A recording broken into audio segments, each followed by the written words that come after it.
సినిమాలు చెప్తున్నారు వాళ్ళ ఆయనతో కూర్చొని. 'శివ బ్రో' సౌత్ కొరియా అమ్మాయిలైతే బాగుంటారు. కొరియన్ అమ్మాయిలు సూపర్‌గా ఉంటారు. కొరియన్ సీరీస్ చూసి నా మొబైల్ పోయింది. కొరియన్ సీరీస్ వల్ల నా మొబైల్ దొబ్బిందనమాట. నా మొబైల్ ఒకటే కాదు, నా యూట్యూబ్ ఛానెల్ కూడా దొబ్బింది దాని నుండి ఒక నెల. కొరియన్ సీరీస్ నేను ఇన్‌స్టాగ్రామ్‌లో నుండి డౌన్‌లోడ్ చేయడం వల్ల దాని నుండి నా నాకు ఒక మంచి అమ్మాయిని చూడు అక్క. చూద్దాం కొరియా అమ్మాయిని.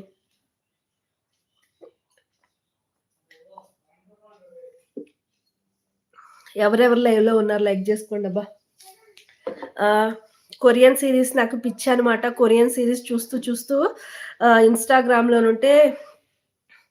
ఇన్‌స్టాగ్రామ్ నుంటే ఒక డౌన్‌లోడ్ జేసుకున్న. అప్పటి నుండి నా మొబైల్ ఎవరో హ్యాక్ జేశారనమాట. మొత్తానికి హ్యాక్ జేసి, నా మొబైల్‌నంతా వాళ్ళు హ్యాండ్ ఓవర్‌లో తీసుకొని, నా యూట్యూబ్ ఛానెల్ అంతా పోయేలాగా చేసింది. ఫైనల్లీ దాన్ని రిపేర్ జేపియడానికి 8,000 పెట్టాల్సొచ్చింది నా మొబైల్ రిపేర్ జేపించుకోవడానికి. మా ఆయనతో తిట్లు